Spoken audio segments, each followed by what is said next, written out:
there's no room for anti-Semitism over there. Oh, the IDF just wants to defend itself. I actually met her on October 7th. Both sides are calling each other Nazis, but they both agree that the Nazi is bad. I think we as Jewish people globally need to retire the term Zionism.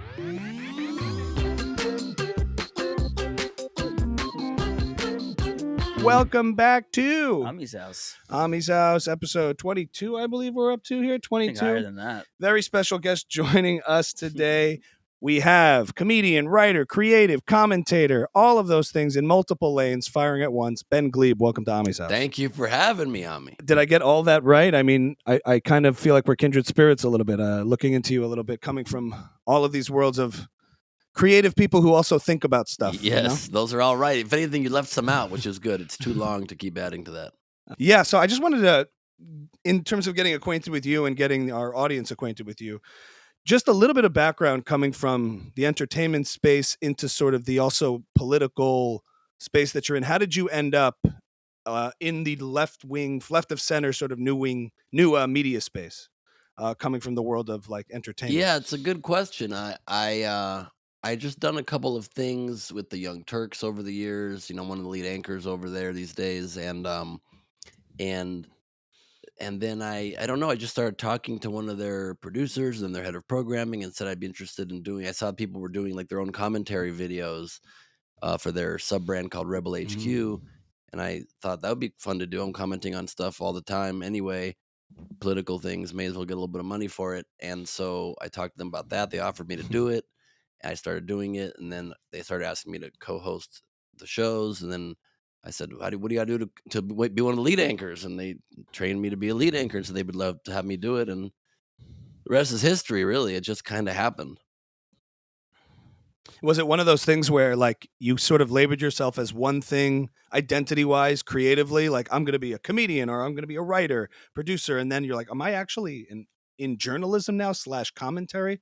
Was there a moment for you like that where you were like, this is kind of surreal that I'm actually doing this? I didn't see this coming. Very much, yeah. I didn't see it coming, that's for sure. I think the word journalist didn't really even hit me. Like, it just seemed like I was anchoring a commentary-based news show, which still felt, and I was always like trying to bring a lot of levity on the air.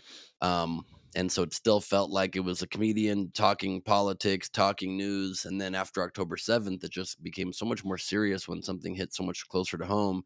And all of a sudden I realized, like, you know, it was so heated, and I was in so many contentious debates with my cohorts on air that all of a sudden, you know, people are, and it was such an incredibly controversial topic. People are sending me, you know, stats and facts and fact checking and articles, and all of a sudden they're like, you're a journalist, you have a higher responsibility. And I'm like, I'm a journalist? I didn't even realize I was a journalist, but I guess by the strict definition of journalism, I am one. I still don't really consider myself too much a journalist, just because I don't, you know, I'm relying on other journalists' research and reporting to report those stories and then share my own thoughts on it. But I guess technically it is journalism.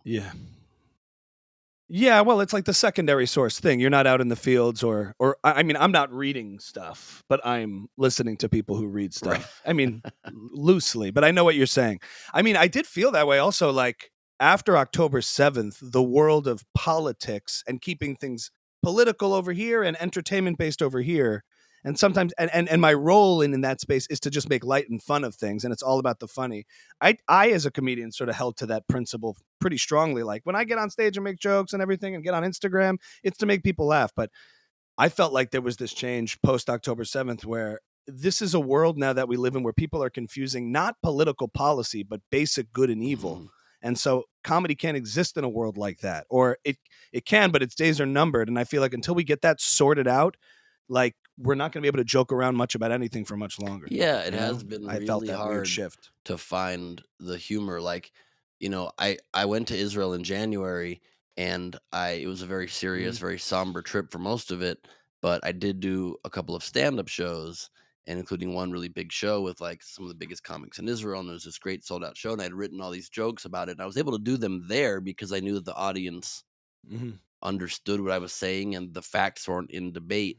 And I've really done those jokes hardly at all here in LA or around the country, because it just feels like you're walking into a minefield, and very basic concepts of, like you said, right and wrong, good and evil, what is the actual facts that have led to things are just so up in the air for some inexplicable reason that, Right. it's hard to get to a nuanced joke when you're not even agreeing on the basic facts.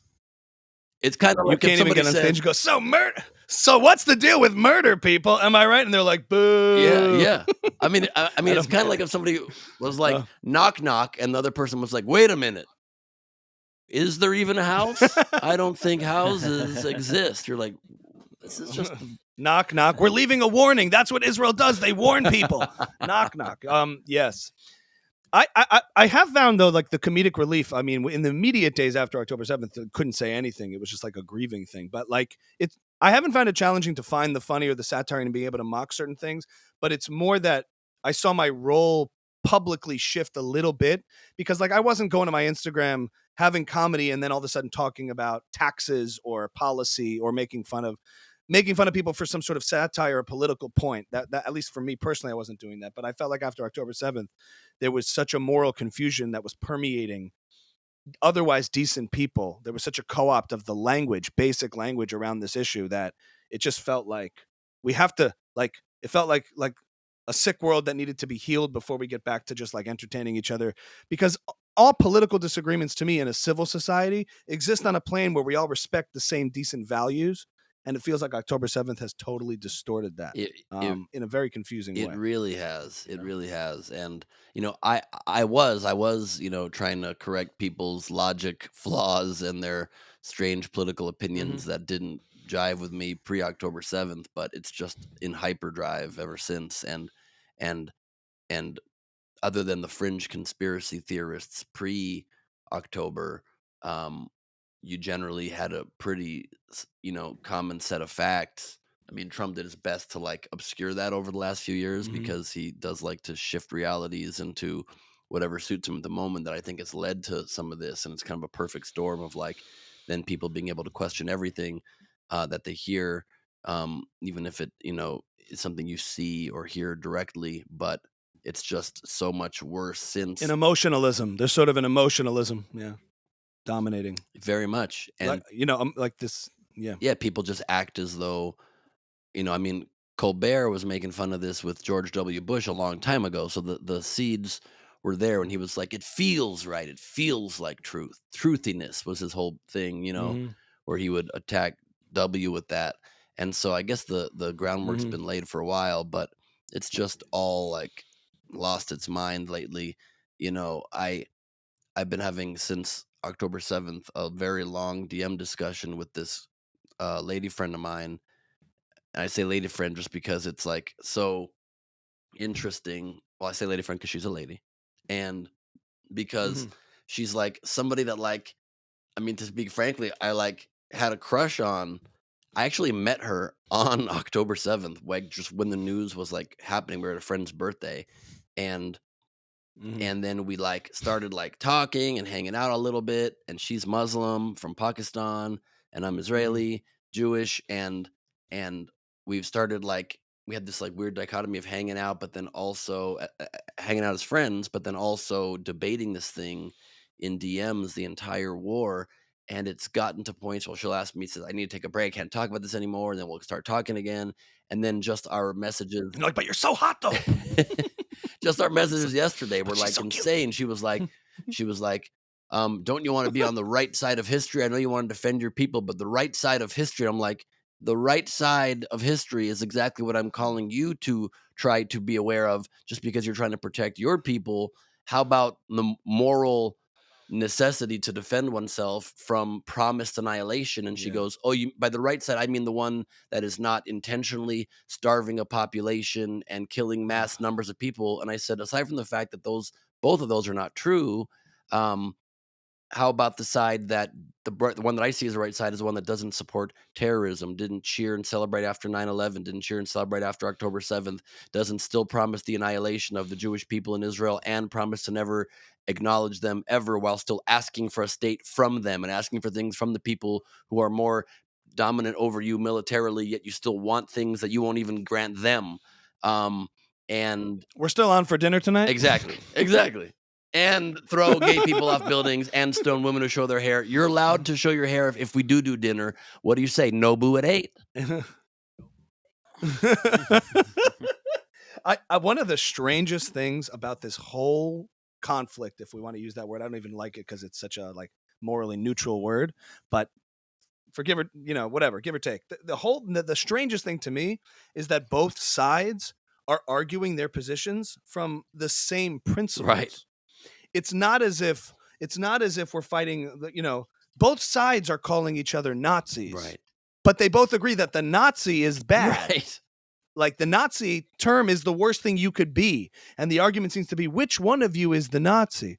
And it seems very obvious in some way to each side who that Nazi is. And one is just much more rooted in the evidence right in front of you. But like, again, everything you could say, sometimes I'll see a clip of somebody talking and I have to wait till the very end to find out which I have to wait till the very end of the clip to find out which side they're arguing for, because the principles are the same. Right. And I think identifying that is got to be where you, I don't know, like it'd be easier if one side was proudly, saying an ideology that no one could get behind, but in a way they are, but it's all masked. And I think that arguing from the same principles part, I can't tell if that's encouraging or discouraging, because we can all agree that the Nazi ideology is bad. Now it's which one's the Nazi. I don't know. Don't jump to conclusions. Don't jump before we hear all the facts.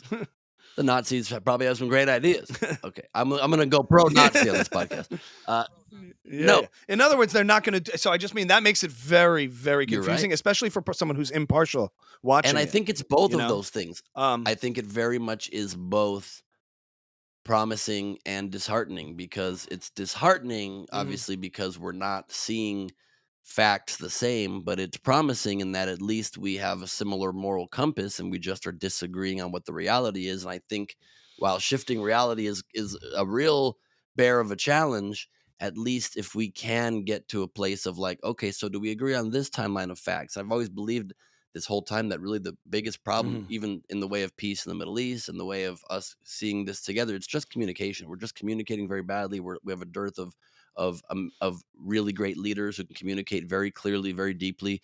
I don't think a borderline senile president who calls the president of Egypt the president of Mexico is the answer to that either.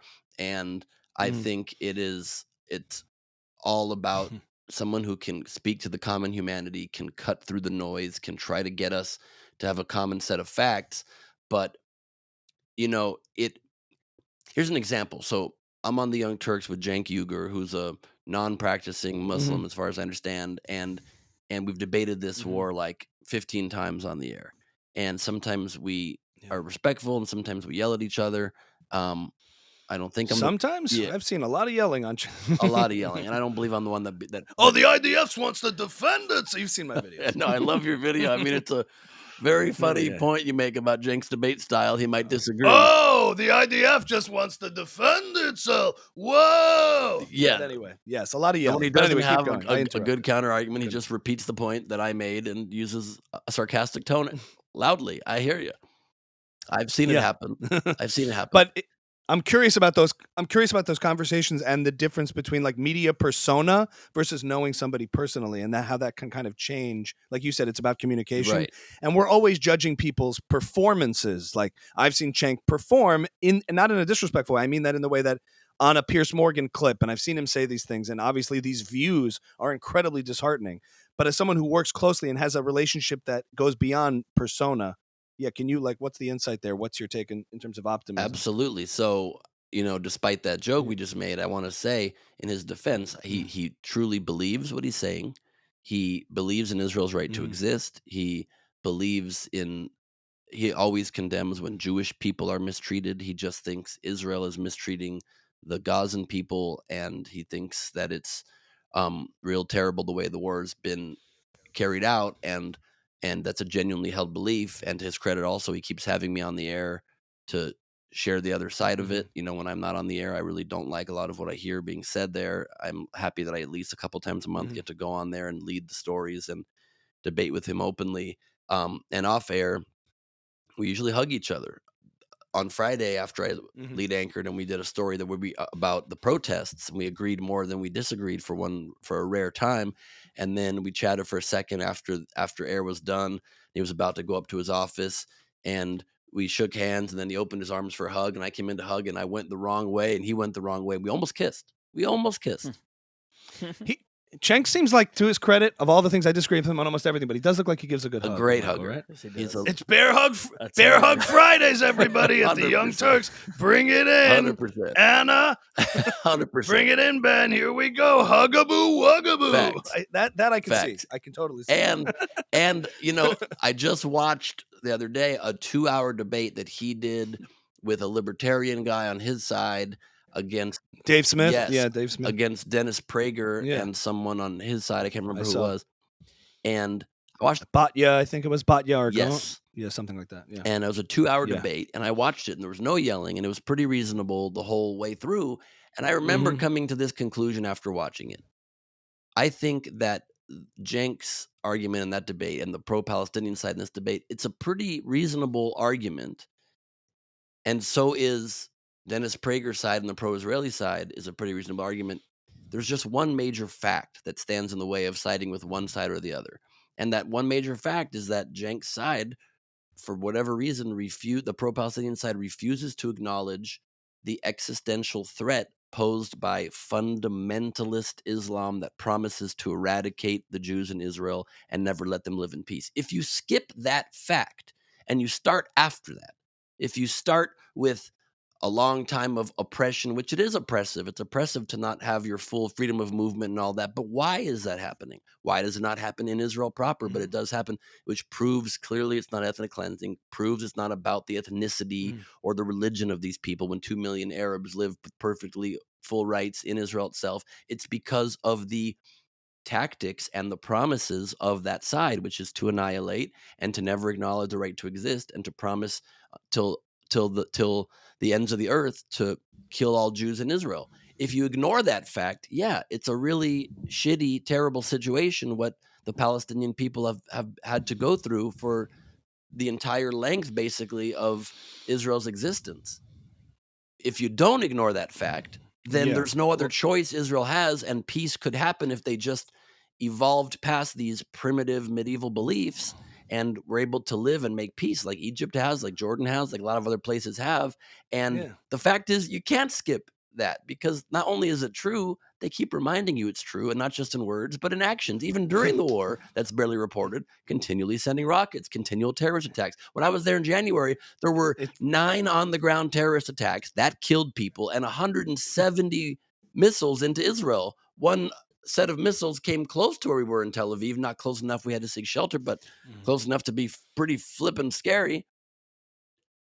And those are facts. Why do you think it is why do you think the other side of the argument ignores that or can't acknowledge it? I think I really don't know. That's the $1 million question. What I think is that they are stuck on the Nakba. They're stuck on the fact that in recent history, they believe that was their land mostly. And when the UN decided what it did through a very aggressive means, half the land was taken. And that's true to a degree, but that's what the world community decided. Cenk the other day just said he thinks the UN should unilaterally decide to give Palestine a state right now, just like they did for Israel. I said, so then you acknowledge that what the UN did was legitimate back then.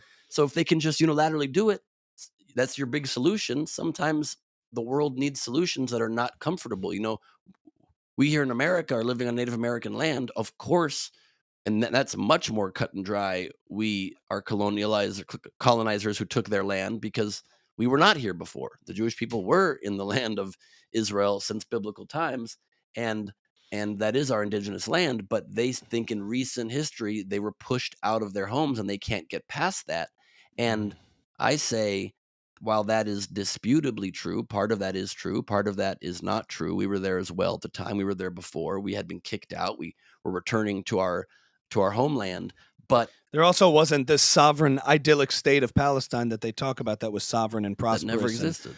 And there, that didn't, so it presumes a usurper narrative, right, that something came in, as opposed to there were tensions with local peoples, and therefore this need to create a Jewish state in Palestine had been there for many, many, many years and decades before they start. I always get questioned too, like, what, I think this guy thinks the conflict started on October 7th. What about 48? I'm like, well, what about the 20s? What about the 30s? And, we just had a Syrian Jew on who talked about all of the Jews expelled and that are refugees.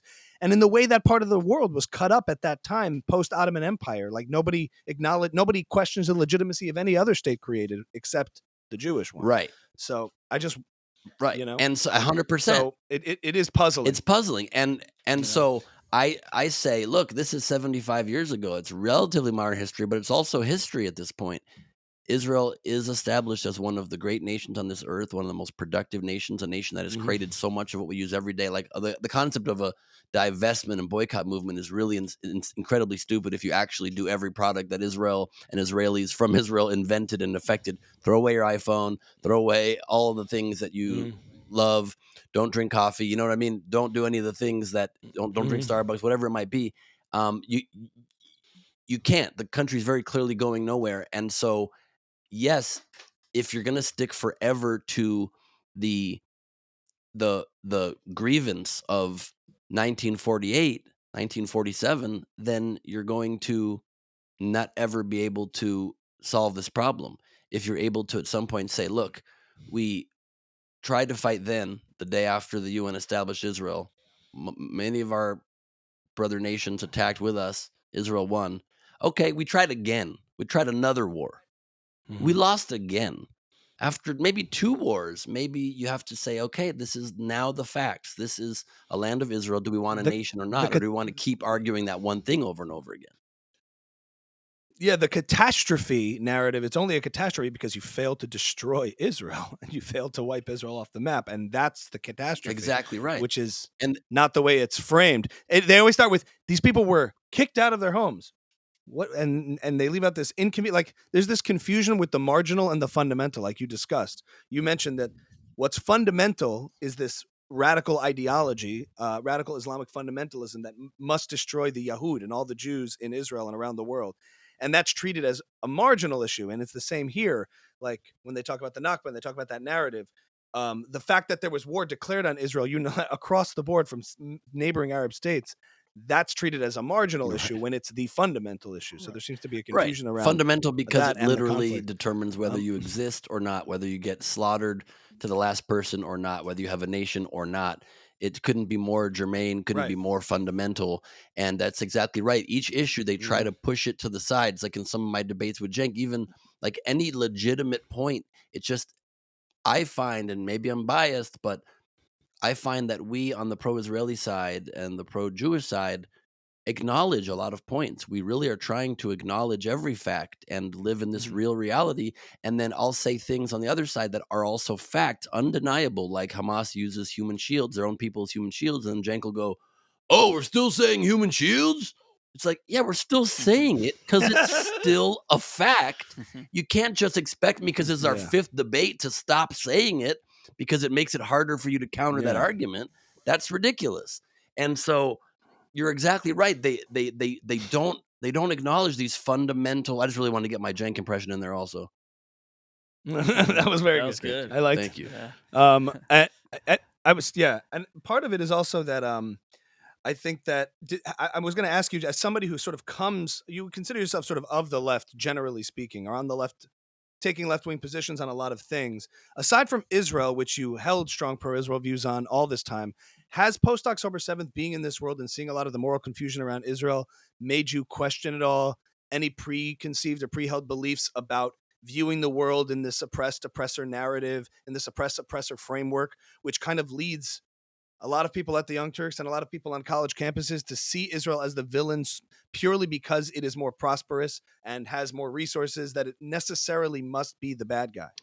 Yeah, so a couple things to that answer. I don't think that's why people at the Young Turks are seeing Israel as the bad guy. I don't think it's because it's more prosperous. I think it's to a degree, just in the way that they think they haven't allowed the Palestinian people to flourish. But I think it's because they believe that they are being oppressive based on the Palestinian people's religion and ethnicity, which is just not true. I think that's really what it is. And I think there probably is some degree of a white person versus brown person. The white person's always the oppressor and brown person isn't, and a reluctance to acknowledge that like half of Israel is brown people, even the Jewish people in Israel, like half of them are brown people. So I think it doesn't acknowledge. But to be precise, I mean, like the power discrepancy, because Israel's, forget prosperous, maybe the wrong word, powerful, because it has a military advantage. Anything it does in self-defense is seen as savage, and anything that Hamas does is, even no matter how much barbarism is covered for and made excuses for, because there's a power imbalance, and viewing things through that, like, because, you know what I mean? So you're not able to judge behavior accordingly because it's a confusing lens. I do think there is some of that. I've definitely seen some of that, and a lot of saying, no more sending of our money and our weapons here in the U.S. to Israel to go and bomb these poor people, and that's just a very reductionist, inaccurate way to look at it, and that is frustrating. As to more generally politically, I've never been somebody who is wholly in one camp or another. I've been more on the left because more of the way I've seen the world is on the left, and that still is the case. But I've called out things on air at the Young Turks that I disagree with, whether it's on certain aspects of trans issues, whether it's on certain aspects of, being able to identify a man or a woman, or that those terms have become somehow terms you can't use anymore, or, things like this. I call that out whenever I feel it to be not logical to me. I've been corrected on some, and I've changed my opinion. I've held fast on some, but generally, yes, since October 7th, I have seen a reactionism. Is that a word? Like just a real reactionary, instinctual response that really oversimplifies things that can't be oversimplified so quickly, or just immediately forms an opinion based on whoever is seen as weaker more generally, or without power in society, as being automatically correct. I've seen that more starkly than I did before, and I honestly feel a bit politically homeless lately. I don't really know exactly where I stand on things, but I think that's probably true, on a host of issues, probably true for Anna and Cenk as well. I don't want to speak for them, but they've gotten their share of attacks on other issues, on some trans issues. I know that they were both. I know Anna said she wanted to be called a woman, which was a firestorm. I mean, it's crazy. How dare Can you she? imagine? How dare she? How she? How dare to assert? How dare entity Anna? Yeah. No, I know. It's. But when you create these sort of, ideas, and sort of they come back to bite you. It's like a firing squad that faces itself, and you sort of build this little Frankenstein. And I think you see it play out on campuses now. I don't know what if you in terms of the encampment, like mob mentality. Part of it for me is that when you're in college, you want to be part of something meaningful. You want to be on the virtuous side of things. But the default position is to basically support barbarism. And at the end of the day, after all this conversation, like, it's very hard for me to sympathize with someone who could watch a video of people beheading a Thai worker and screaming in celebration and think that that's the same thing as the military. You know what I mean? Like, no matter, maybe it's because the power dynamic is so different, but just in terms of where your values align, to look away from that, it's hard for me to understand. Well, a couple of things. The only thing I can really understand is the empathy. I understand empathy for not liking the optics of war, death and destruction, innocent people, collateral damage. It's easy to just say the words collateral damage. And we're talking about people's lives, talking about children and women. And it's easy to just say that in one nice little phrase of collateral damage. And I can understand the empathy that is summoned when you look at the optics of war. That position I get. I don't like war. I don't like this. I get it. But beyond that, it's hard for me to have like grace or sympathy for people who can't see the clear difference here between Israel and its enemies. Yeah, I mean, I feel the same, but a few things. So back for a second to the more general issue about, leftist ideology, where I do still call myself somebody on the left, is because despite the specifics of some of these issues that I think positions get taken sometimes without the deepest of thinking, I still agree with people being able to identify as they please. I think I still agree with people being left alone, with people not being demonized for who they are, with laws not being put in place as wedge issues to drive fear into people that are not accurate. I do believe that trans issues are overblown. I do believe that they're used to scare people about the LGBTQ community when it's really not necessary, and it's really all of those things. I really do believe very much in the rights of people to be who they are. And that's something that the right pretends, I think, oftentimes to espouse, but then all of a sudden gets real snowflakey themselves whenever you want people to be embraced at all. Like, oh, Bud Light sent a promotional beer can to a trans influencer and we're canceling the beer and shooting it with our guns. Kid Rock is like incredibly stupid. And just deeply childish. And so for those reasons, I'm on the left. And I'm also on the left for social safety net reasons, and for helping people who need help reasons, and for the reasons that I think the right just focuses far too much policy on caring about the rich and making laws for that benefit almost entirely only the rich, and corporations, and let people kind of fend for themselves, and this trickle down idea that never leaves the party, and the idea that they convince people to vote against their own interests because one day when you're rich you're not going to want big taxes, so you should deal with bigger taxes now when you're not rich, and you probably will never get there, but we tell you that we will by dangling this ever too far carrot. So that is why I really do still identify as a progressive and as someone on the left who fights for the people who need to be fought for. On the specifics of the issue of the war, again, I agree with you, but they don't see it like we do. They conveniently like block out absorbing some facts, but they're not thinking they're on the side of barbarism. They're thinking that, most of them will say what Hamas did was terrible on October 7th, and they'll say that what Israel's doing is much, much worse. And yes, I agree completely that this is pretty much the first war in history that it has been broadcast. It's on social media. We see the horrible imagery. And so it's the first time ever, the first time I've ever seen, like, let alone daily, horrific imagery of children dying, of people being bombed, of people's lives being destroyed. And so, of course, a feeling person is going to feel bad from an empathetic perspective about that. But you're right. It doesn't mean that.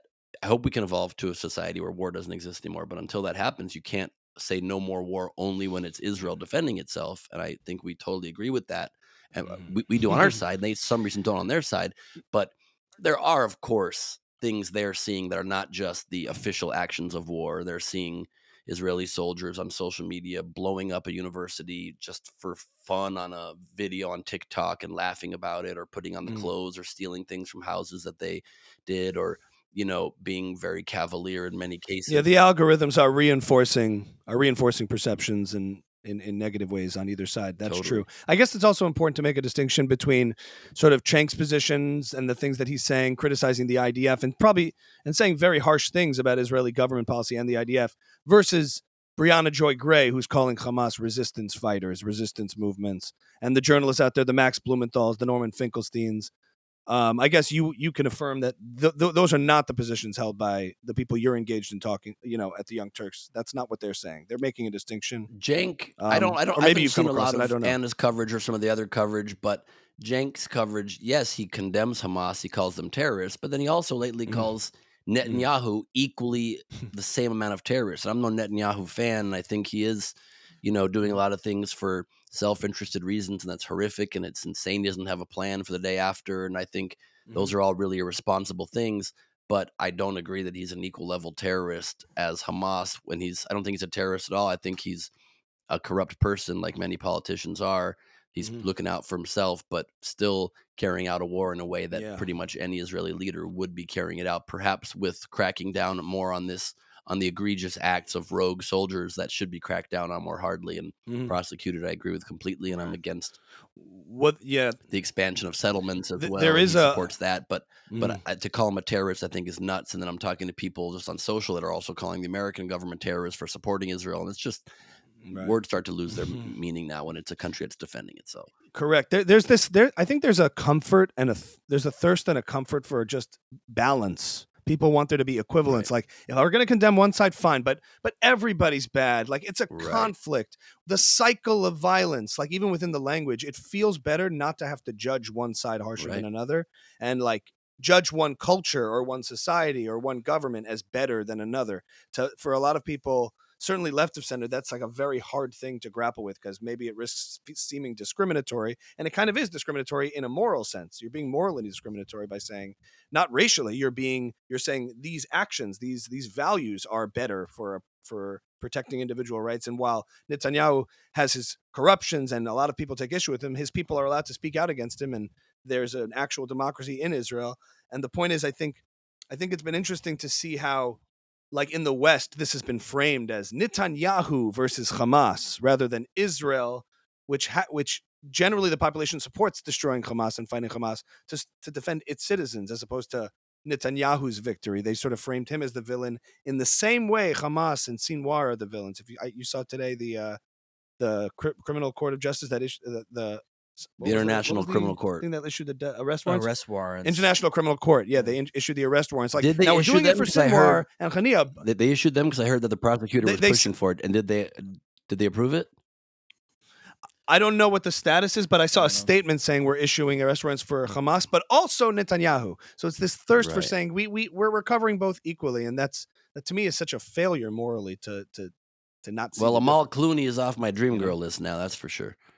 Apparently, she was one of the lawyers that advised the court to do that. Yeah, and that's unfortunate. George's gonna have to deal with some fallout on that. I bet he wishes for his old days when he was just a recurring role on Roseanne. But I don't know if that's true. But oh my God, a perfect example of what you're saying just happened on the air on Friday with Cenk. So I said to him, "Do you not think that it would be morally better, and it would be better tactic as well, for the campus protesters to throw away basically all of these phrases that are very charged and seem to call for violence, and not just one of them, like river to the sea, Palestine will be free, but also not just 48, we want all of it, not just 48, we want one state, not globalize the intifada revolution, when that has obviously the historical. I understand the word intifada means technically just uprising, but intifada revolution, uprising revolution doesn't sound peaceful protest. And he's like, I hope it's peaceful, but they have to uprise to some degree. But yeah, you're referring to the intifada that the last two of them were very, very violent. And so he says in response, he doesn't directly answer that. And I wish I had the time to pin him on it more. But then he says, but look, I agree generally.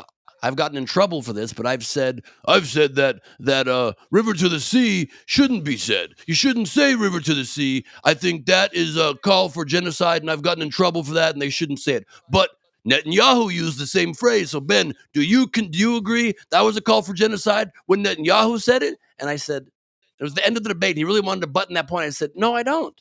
I do not think it's the same. I think it was sloppy language. It was incendiary. He didn't have to use that phrase, but it's entirely different to say from the river to the sea, Israel will be free, because you're saying we are going to protect our land from the people trying to genocide us. It's entirely different than a slogan saying from the river to the sea, we are going to clear it of the Israelis so we can get our land back and just kill whoever's in the way. It's completely opposite. It is not. Did you get all that in? What's that?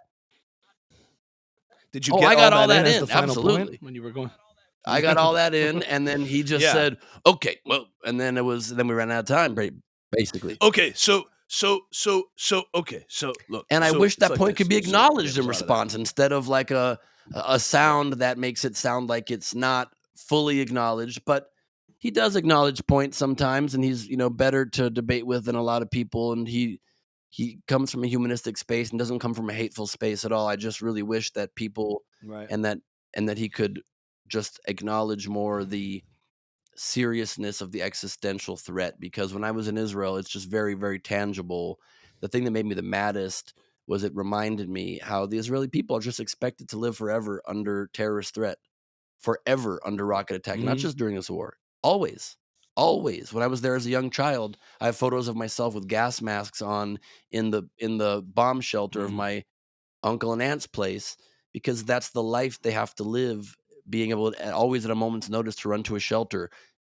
I was told when I was in Israel now, like there's some houses, some blocks only have one shelter on the block, and the parents can't leave their kids unless one of the other parents in the neighborhood are supervising them, even for an hour, because they have to be able to unlock their bomb shelter in case any random attack happens. And that is not an acceptable way to live. Yet for some reason, people that only support the side that is literally a proxy of Iran, that is literally a proxy of a terror regime that pays money to terrorists.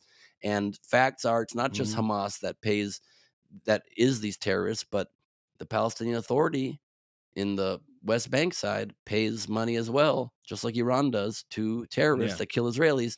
That is a reality Israel's just supposed to live with. Yeah, just live with a government that promises to kill you, pays great prizes, and gives out candy when your people are killed.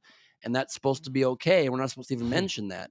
And we kindly really don't even often mention that. And we just say, can you just please understand that we need to protect ourselves, and we need to do so until we remove the terrorist group that's in charge? And they're like, nah, it's too much. Just stop and let them regroup again. And it's just, and that's why I've in the past criticized Israel when I thought their over the top responses to attacks were unnecessarily causing strife in the international community and perceptions badly for Israel, because what was the purpose? Why I support this war completely is because while the tactics, of course, always need to be careful to protect innocent life whenever possible, I support it because this is the first time the stated goal was we are going to remove Hamas. We're going to finish the job. And so if you're going to finish the job, of course, it's going to very sadly come with the loss of innocent life. Turns out, as we might have guessed, terrorists lied, and those numbers were a lot lower confirmed deaths than we were told. But the damage was done, and the hate towards the Jewish people and the Israeli people was already accomplished, and the genocide charges were already there for months and months. But I think the numbers, while very sad, in unheard of conditions, with people hiding in and under their own citizens and trying as best as they can to stop them from fleeing to safety, I think the numbers are a very sad fact of a war that had to be fought. I go back and forth a lot on, like, to the extent that Israel doesn't assert itself or like reiterate the reality that it lives with that you described. The disservice to that is that people just get used to it too. The outside world gets used to and forgets the fact that Israel is quite the underdog and is living under constant threat and has a high tolerance for its own casualties, what it's willing to put up with. Throughout ceasefires before October 7th, there was rocket fire, there were attacks, there was all these kinds of things. And the fact is, I asked myself, should Israel make a bigger deal out of that in terms of PR? Because the fact that, or should they ignore it and just go on with their lives? At the end of the day, I wonder, it seems like people are going to hate Israel anyway, so just ignore it. But then at the end of the day, if they don't ignore it and assert, you're going to end up with a swelled narrative against Israel. So I don't know where to stand on that. If it's a hopeless endeavor and just do what you do, or like to what extent is your messaging to the outside world important? I think it's essential. I think Israel's horrible at that. I think Israel has failed at that. I think that, as we've seen, the whole world goes to who they believe the victims are. It's funny to me whenever people say, "Oh, it's always this victim narrative." When people call anti-Semitism constantly, "Oh, in the face of actual anti-Semitism," but it's not a victim narrative when people talk about the Nakba of 75 years ago as something that can't be ever moved on from, or the fact they don't take any responsibility for the fact that their government promises to kill and tries to kill, and as though that doesn't exist, but they're just victims despite the aggression and the murder. I think Israel has to. I have a distant family member, a distant cousin who was in a bus terrorist attack that blew up and survived, luckily, and started an organization for support for victims of that. When I was a kid in Israel, I was at the times when I would hear that, oh, Dizengoff Square, a coffee shop, just blew up here 3 weeks ago, and now I go visit, and I'm like scared that a coffee shop could blow up or a ice cream shop could explode, and that's just supposed to be okay. That needs to be told that Israel's lived under constant fear, and the link also is rarely talked about between the fact that Hamas and Hezbollah from the north are run by Iran, and they're a great power. They're a huge power, and it's not as though it's these poor little territory that's trying to fight back. They're doing the bidding of an enormous nation that wants Israel gone as well and does whatever it can to get rid of them. And that seems important to remind people of.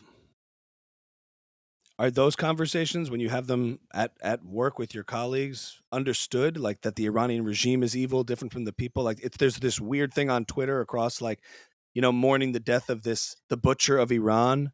Like, where does everybody stand on that in your circles? Is that something understood, that these are evil regimes? Oh, for sure. Or is that a Western? I think TYT certainly, generally speaking, understands that Iran is an evil regime. That not Iran, but the Islamic Republic that is holding the Iranian people hostage. Yeah. Absolutely. But for some reason, that link doesn't often get made to, and they're the ones that are controlling the actions of Hamas, and funding the actions of Hamas. And so, are you pro-Iran or not? Do you want Iran to win or not? And not to mention, we didn't even mention this podcast yet, but it's not just the promise of Islamic fundamentalism to get rid of Jews and Jews in Israel. It's a promise to get rid of the West as well. And it has happened many times with many terrorist attacks. And again, it's not a marginal issue. It's the fundamental issue. No. It's marginal. Whether or not we get attacked all the way to annihilation, I mean, I think it's fringe. It's sort of like, how do you feel about it? I'm on the fence. Oh, yeah, and that. Yeah, I'm on the fence. If we get annihilated, so what? As long as people feel happy about the side they're on, the stance they're taking, I'm good with it. I'm great with it. Yeah. Onto some slightly lighter subjects, just in the theater that's played out. We were talking about like left and right, and how you still consider yourself more left of center and identifying it certainly temperamentally with the ideas and policies of more left-wing ideas. But in terms of left-wing right in the new media space, there's been a whole lot of drama that's happened in right-wing media, Daily Wire, the fracturing of sort of what's gone on in right-wing new media. What's been what's the vibe in terms of does the left-wing new media kind of relish in that, and vice versa, when that kind of stuff is happening? Like, when people are turning each other on one side, there must be some sort of like satisfaction or juice that is relished a little bit in like what's going on there. Because at one point, what example, especially on the whole like Candace Owens thing going, like I found it fascinating when I had a conversation with Candace Owens. We spoke for like an hour, and I think Cenk and Anna covered it. We're talking about it, but it was weird because for people they've hated for so long on a lot of issues, when like the new media on the right-wing new media space was all aligned on issues and everything was kind of in one direction.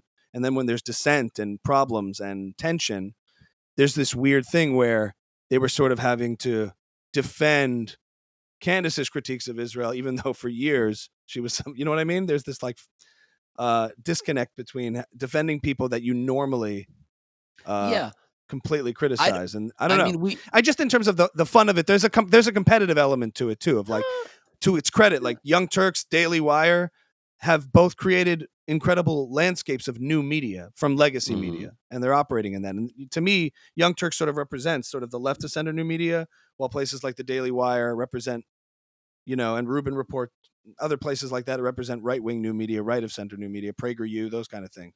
So I'm just interested, as somebody, you're on the inside of it, what effect it has and on how you guys perceive it. And Rubin, who used to be an anchor at the Young Turks. Exactly. I don't really see much relishing. I mean, we cover the stories, we cover these fractures, and I think there's interest in the audience to hear about these things. But I've never been in a meeting and hear them be like, "Don't you love what's happening?" I've never heard Cenk say, "Don't you love how things are going haywire at the Daily Wire and they had to fire Candace Owens?" Yeah, I've never heard that. Yeah. It's about the stories, and again, I would say to Cenk and Anna's credit, they always, on a case-by-case basis, take people's points and positions and actions, regardless of where they lay in the political spectrum. They'll give Trump credit if he does something positive or says something positive. They'll give Ben Shapiro credit if he does. The story that I covered recently with Cenk about Candace Owens was condemning her for all of her anti-Semitic statements. And Cenk is always very quick to cover a story that exposes anti-Semites. He loved the rant that went mega viral that I did against Kanye and trying to cancel Kanye forever. And there's no room for for anti-Semitism over there. I just wish that they realize sometimes that the way that Israel is demonized, I think, results in that, even though that's not their intention, results in that perception that makes it easier for people to just think Jews that support Israel are supporting barbarism, and it's just not factual. That bothers me a lot, but I don't see any relishing of anything like that, to be honest. Right. Yeah. Sorry, that wasn't a fun I answer. think, yeah, I mean, certainly in the... No, but it happens. No, certainly in the commentary class, like you're saying, there is this problem of people who who are doing things inadvertently. In other words, they're speaking about issues or asking questions that end up emboldening anti-Semitism or portraying Israel a certain way, or demonizing it to an extent that it while they themselves don't have to have any anti-Semitism coming from them, you are providing a lot of coverage and red meat for those who do harbor those views. I don't disagree. There was happens on the right and the left. It does. I mean, I was, last week, or I guess a few days, maybe the week before, when I was on last week, the week before, I was told by some people there was a couple stories that Anna and Cenk covered about whether or not they were going to fire me from the network, because they were getting a lot of pressure to fire me from the audience, and frankly, from a couple of other anchors on the network. And I, to their credit, they defended me, and they yelled at the audience for wanting that to happen. And they said, we will always support a diversity of voices, and we think it's very important to have voice on both sides. If you guys don't think we're pro-Palestinian enough, that's your opinion, but I think we're doing a pretty good job of supporting the Palestinian people while also allowing the one voice that's very strongly pro-Israel. The part that bothered me was that I did hear Anna also say that of all the people on this network, we have only one person who's loudly Zionist. Only one person. And it seemed to me, phrasing it like Zionism is some sort of bad thing. And that was, that was problematic for me. And I haven't had a chance to be on the air with her or discuss it with her, but, she was... It's just one, guys. Don't worry. Right. We rein him in. It's just one, as if that's an apology. Right. But it's only just one, so don't worry. That bothered me greatly, because I'm sure she doesn't mean it that way, and I'm sure she has a definition of Zionism that doesn't match mine. She probably thinks it includes expanding into settlements and getting all of the land back, which is just not the definition of the term. But the definition of the term is just for Israel to have a safe homeland in Israel and the ability to defend itself and determine its future. And I think that is what the term means, but also has led to kind of my pet project over the last few weeks is I really think we as Jewish people globally need to retire the term Zionism. Like you said earlier in this podcast, Israel's here and is not going anywhere. What other nation did you question that? But we're the only nation, we're the only people that allows for a term to exist, that allows for our existence as a nation to be debated. There's no Englandism, Moroccanism, Frenchism, but these nations are nations. They're nations that are established in the world community, and they exist. And we allow this term to exist where people can say things like that. There's only one Zionist, or are you Zionist or not? Oh, you're a Zionist pig, as a cover for saying Jewish pig, because we give them this term instead of making them say, I hate Jews. They can out loud say, I hate Zionists, when Zionist means Jews get one homeland on this world. And I think we should start some huge social media campaign where we say Zionism was achieved in 1948. The term is retired. Israel's here to stay. The only thing I think is like ceding the territory, especially the language, this linguistic territory, to these people to say, like, you can take a word, you can redefine it, and you win. We have to retire it because you have redefined it successfully. That feels kind of icky. That's not why I'm suggesting it. Not because they have taken it and redefined it, because we shouldn't have been using this term since 1948. We're bad at PR. We just talked about that. We don't get the message out. And instead of having slogans that are easy to understand, that have rhymes in them, that are repetitive, we're like, let's have this amorphous term that we allow people to debate. It's not because of their criticism. I truly don't understand why we use the term. Israel exists. Why are we saying, are you Zionist or not? It just invites people to debate our existence. Right. It's sort of like if we were using like 1776 language to describe America as independent from the British. Right. Like, we're we're the, we're the colonialists. We're the American fighters. They're like, no, America's here. we're the rebels, the colonies. It's like once you achieve certain things, you can now move on and assume a new identity that is permanent and not, Yeah, we act as though this is up for debate, and it's not. Mm-hmm. How do you retire a term? I think social media. It's the only way you get anything done these days. Social media memes. What do you mean? Are you Zionist or not? We achieved Zionism in 1948 and get that thing spread, posted by everybody. Get Brett Gelman and Deborah Messing and Scooter Braun posting that shit. Boom, it's done. I think it would surge in popularity and trend for a long time. Zionism. Right. The term Zionism would have the opposite effect. And Gleib is the one who kills Zionism. I always have this like weird thought experiment in my head, given what's been going on. Like, imagine if there was, one Muslim country in the world, just one, size of New Jersey, surrounded by Jewish states, 50 Jewish states or whoever, pick your number, multiple states trying to annihilate it. And then you had Muslim professors on campus trying to get in, and they called them, I don't know, Muslimists, or they called them whatever. You support the idea of Muslims having a state, and there was history of Muslim persecution, of millions and millions of Muslims killed in Eastern Europe. If you just flip the script, it should become very obvious how backwards the entire demonization of Israel is. Surrounded by Jewish states trying to destroy it for being a Muslim state, or kidnapping Muslims within the only Muslim state and taking them back to these various Jewish states and holding them hostage. Like, if that were the case, like if you just frame it that way, it's kind of illuminating. And I just wonder what the coverage would be everywhere. It really is. And even if you said, that one little Muslim state was given that state by the world community, and some Jews, a Jewish population was some land was taken from Jewish people to create this one safe haven, and those Jewish people were free to integrate into the Muslim state or to any of the other Jewish states around, you would say, no, okay, I understand. Sometimes things happen. And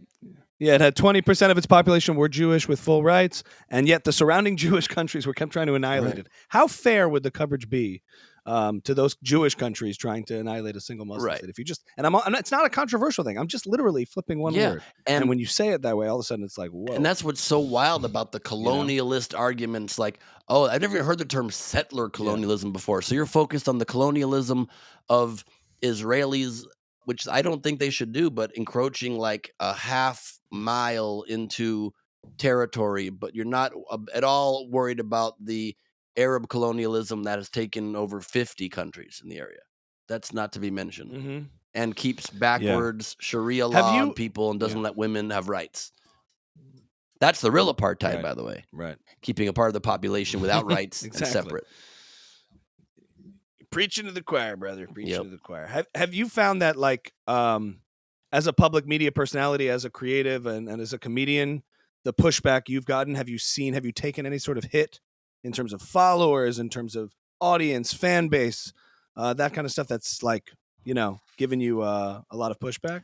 I've gotten enormous pushback. I've been called the worst things I've been ever called in my life. I have not, fortunately, seen a hit to my followers. I've actually on Instagram grown a little bit since this war began. I think when you take a firm stand, it goes one of two ways. A lot of my friends have lost followers. I've gained a little bit, not much, but a little bit. I feel fear that speaking out this much is affecting my career in mainstream Hollywood, that there's a lot of jobs I won't be able to get. If anybody looks just cursorily at my Instagram, I think it's likely I'm not going to be hired as a game show host anytime soon again. Like, even though that's what I'm most known for, I think it's a good shot. I'm not going to be getting a lot of mainstream network gigs. I'm working on my own things, and I'm even worried about hope guests don't not come on, my show based on my stances. But you can't, when it's a matter of right versus wrong and standing up for the survival of your people. I don't think you can take those things into account. You have to worry about them after you stand up. Yeah, I wonder how much in terms of mainstream Hollywood and your relationship to it, you're deemed as, whether or not they're like hostile towards Zionist perspectives or being pro-Israel, or it's more like, he's kind of controversial, we can't touch him. If somebody was outspokenly pro-Palestinian, would they feel the same way? Would they feel the same way if someone was outspokenly pro-Palestinian? I wonder. But it's, But it's true that I think mainstream Hollywood, I could totally understand. At the end of the day, though, like, that is becoming less and less of a relevant force in terms of building a fan base and an audience and opportunities, as people can sort of do it on their own and create their own corners of the entertainment space. So, but this is true. This is true. So and so you don't seem too concerned about it. And I'm not overly concerned about it. And I think on the other side, there are people, Rami Youssef has been very outspoken on the pro-Palestinian side. I don't think it's affecting him in any negative way. Mark Ruffalo as well. And Macklemore seems to be thriving. I don't even know who he is or what he does. I know he sings songs. But, I think people will be fine. And at the end of the day, we're all cousins. I mean, we're all the same, and it's just this age-old ideologies that keep us separated and keep us feeling like the other group is the enemy. And I truly don't think that is the way that Jewish people or Israeli people feel, but it does seem to be pretty ingrained in a lot of the fundamentalist ideology on the Muslim side, and I wish that could stop. I don't see how there is a way out of this long term until the world community says no more religious fundamentalism of any religion getting to dictate policy when that religious belief oppresses another group. When that group is hell-bent on the destruction of another group based on a book, you don't get to do it. You can believe it if you really need to in your private time, but you don't get to have a public policy reflecting that. And the world community should all come together and crush that whenever it rears its head. Amen. Have you found that you've been haven't been consumed by this issue, like focus on other creative endeavors? And we can wrap up here, but just in terms of your stand-up, other areas that you're kind of in all sorts of different spaces, writing, creating, producing, stand-up. Have you been able to do that as well? Or has this become like front and center? It's been really hard. It's become all-encompassing. It's like Groundhog Day over and over again for 7 months. I'm trying as best I can. I just had a show on the Netflix as a joke festival, and I didn't talk about anything political. And I saw that. It was really nice, and the show sold out. And so, it was a small venue. One of the big keys to selling out your stand-up shows, if you want a great tip from me, is tiny venue. Really helps. And you can write sold out. Yeah, 50 people sold out. It was 80, but still. Yeah. Okay. And so I've been trying, and I wanted to tape my 3rd-hour special called Endings about just a really difficult year that I went through before all of this. It was the hardest year of my life, and I wanted to record it last November, and then for personal reasons I wasn't ready, and I was going to record it in the end of last year, and then I couldn't do it. When all this broke out, my complete world changed, and I all of a sudden had to fight this battle, I felt like, from a social media and a public persona perspective and activist perspective constantly. And now I'm trying to gear up to do it, and then things keep getting in the way, and so I'm hoping I can tape it in July. It might be pushed out to August, and I'm doing a big project that has been really hard to focus on, but I'm forcing myself to finally try to move to a better balance than I had this whole time, because as a good friend of mine who's an activist but also finds her balance said to me recently, she's like, you have to take breaks and you have to build your own career as well. You can't just like freeze your career where you are on this one issue and then never get more influence and never get a louder voice to be able to influence more of the world towards good if you die on this hill only and exclusively. And so I'm trying to find that balance. I fail at it a lot because I just get so emotionally riled up about it, but I'm trying. Yeah. Well, the problem is also everything takes everything. So to do things well, especially with stand-up, I mean, I imagine when you're working up towards a special, you are workshopping stuff at various shows and spots and just making sure everything is as tight as can be, and then going back to the drawing board and tweaking material. So, it's been hard to do that. When you put it on the back burner, when you're rusty for stand-up, you have to work your way back up to it. So you kind of reset the clock and give yourself another timeline. It's been really hard to do that. And I probably have made peace to some degree with this next special, just being more raw and less rehearsed. I definitely plan to run it as much as I can once I choose a date shortly, and I'll try to run it another 5 times, but definitely haven't been grinding it for 6 months like I normally would. the only saving grace Right. there. It seemed like it was a great week in LA. What's that? Seemed like the Netflix is a joke week was. It seemed like the Netflix is a joke week was a It fantastic was. week in LA. I got there right It after. was but so- yeah, just seemed like everybody on Earth in comedy It was there. so much fun. I heard I was on a bus and I didn't see it, and I thought the festival's done. It's just driving here home now to do the podcast. I saw the bus, and I was chasing after the bus and got great photos of my name on the bus, so that was exciting. The week was amazing. I got to see Bert Kreischer, my Awesome. old buddy, rock the Forum, sold out. I went to Seth Rogen and Snoop Dogg's nice. show at the Hollywood Bowl with a surprise concert in the middle from Post Malone. Rami did a great set in Man. that show too. You know, Mhm. I was about to say there were no Jews in that show, but Seth Rogen and Lil Dicky. So it was 2-1 on Jews to Muslims in that one. So I'm cool with it. What Lil Dicky do? He opened the concert by singing some Lil of his Dicky- songs, and then he sang a horrible rendition of the national anthem. Did Rami make did he make jokes about the He conflict? didn't actually. Some did. Bill Burr did a surprise did. set, and he did, but Rami did not. He stayed away from it. Damn. Bill what a Burr. show. What's that? What a show. Dude, Hamas, these encampments, get a job, dude. What are you doing? Dude. I'm sick of all these people taking stands. They don't know what the fuck they're talking about. Just sit home, stay in your lane. That's Sebastian and Bill Burr if they had a baby. I'm sick of all these people. They're intense. Who's doing that? Who's holding the signs? Who's going to this? You got nothing better to do? Or do you even You make got a sign? nothing Is there better to still a do than- Kinko's? Do you go to Kinko's? Yeah. Is the LA comedy scene of the Kreischer sort of podcast, like you go back with a lot of those people in that world of like Those are the guys that I came up with. you yeah. know, the LA comedy scene? What's that? Yeah. Yeah, those are the guys that I came up with. Yeah, that's what I was Yeah, asking. Bert and I, 2004, me, Bert, and Eddie Ift were triple co-headlining a mini theater tour in Georgia. We did the Georgia theater in Athens, and it was a 600-seat theater. We pull up 2 hours before the show, and we're told there are 6 tickets sold. And so Bert's like, we gotta go bark, man. We went out there barking in the bars and coffee shops and on the streets and took our shirts off, and we got up to like 35 people in that theater, which was slightly better. I was going to say Bert took his shirt off and 10,000 people came from the streets. There's something about it. Oh, dude, it's a party coming. It was amazing to see him sell out the All right. Forum. I mean, that was pretty incredible. But those are the guys that I came up with, Joe Coy and Bert and Segura and Whitney Cummings was really a class under me and opened for me a couple of times in the past, and see what she's done. And just all of these names. Matt Rife. I mean, look at this. He was a kid that just popped onto the scene, asked me as a favor to do his like little webcast interview. And I'm like, all right, I'll do it for this kid. And now he doesn't write back to my DMs about opening for him. He does a little bit, but then doesn't. Something we talk about here. Something we talk about here is we've asked other comedians these questions. How do you process that?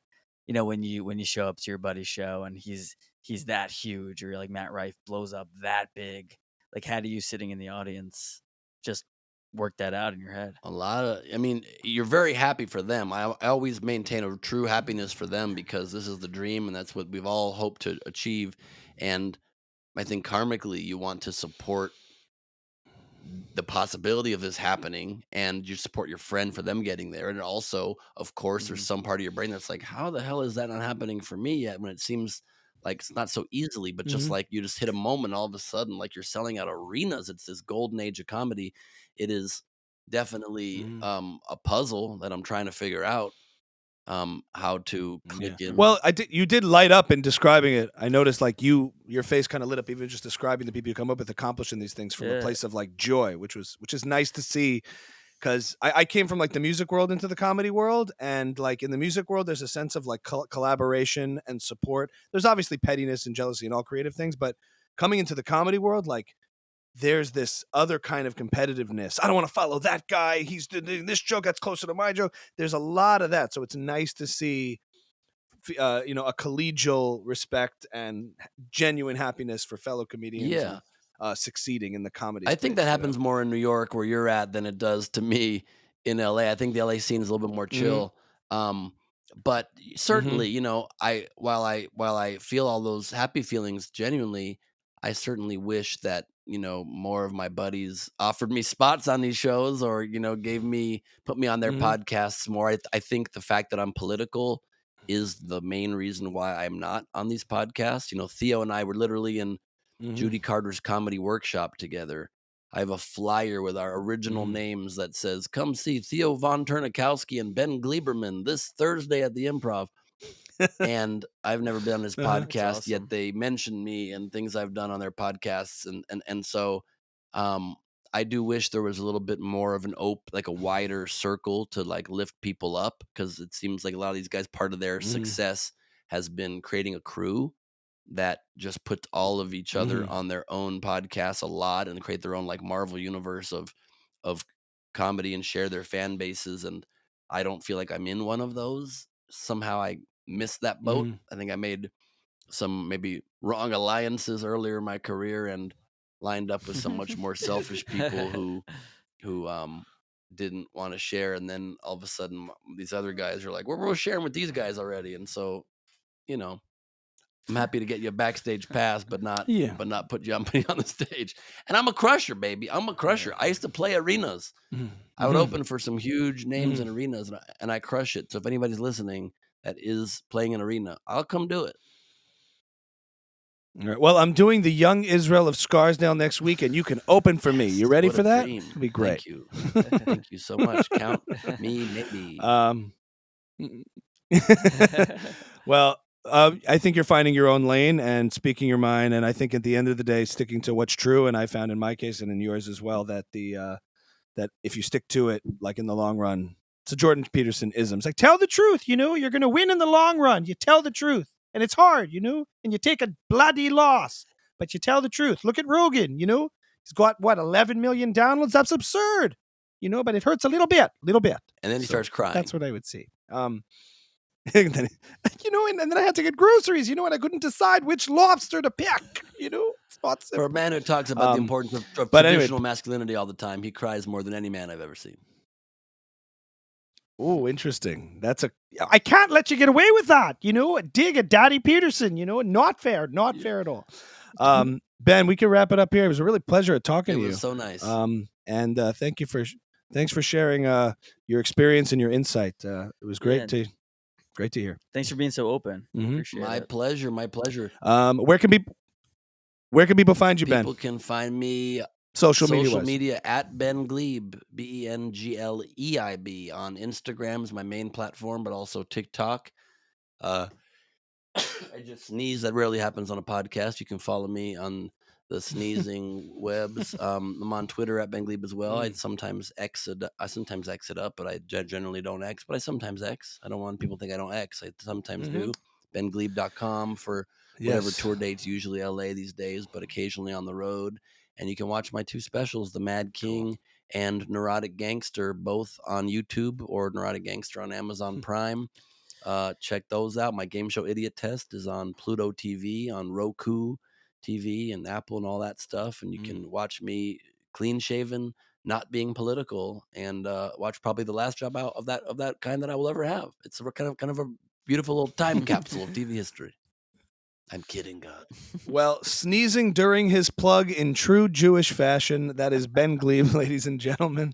Thank you so much for being here at Ami's house. We really appreciate it. My pleasure. Thank you. All the best. Thanks, fellas.